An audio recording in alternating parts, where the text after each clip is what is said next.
Шарды артыкаг майсагат ирыштоны сырджыты юхайшах иул уалдайтың дарбанкарын суйта уйты хайма Августа Амброзий дидина калын райдайым. Аллергика майшусы адам усыраштаг машахирага сауфасатта канынс Амброзий жан хашы кут хиштар карадаман. Автошывалаттандар. Кудиш асы жая гойш кунак канан уиш баракота нешвалдыштадон корд. Алыш артыр жанха шыққам балгардаг яхима агарбира бартар айшым. Кардагима тоққанын сфаласын жынтай уайым. Орашей қауынға зарад масаштарды управлений шараш той мониторинг дуадаш бынатыл. Қығағынай шеппат районтына кунак канынс. Амброзий жайын райдытта раждар кам на уду сыраттыдар.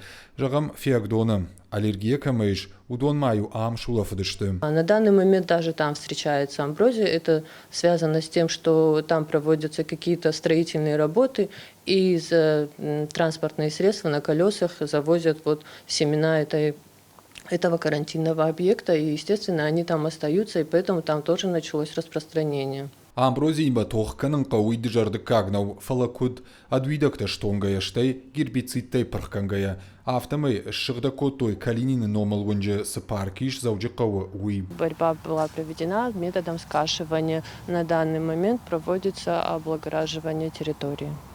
Улафан бынатынық мата Амброзий шакадахта, ша мыккак жа хыбын сарысы пуражы, дымгайын таша бона хашыну 2 километр оңдартыр.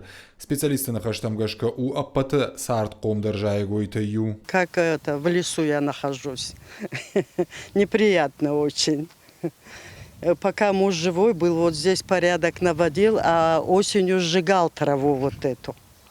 А сейчас вот это зарастает вот так. Я за детей, чтобы у них аллергия не было на амброзию. Всегда я говорила здесь тоже и соседям, что вот эта амброзия, конечно, очень плохо. Қауын қазарад масаштарды управление специалистары той зуаптатта кушчыта на амброзии кардыны амын зинатты. Усыхаш аппатай хождары хашт канынс хаталдоны. Феликс, Дана Малышева, Игорь Войцеховский и Рыштона Хабарта.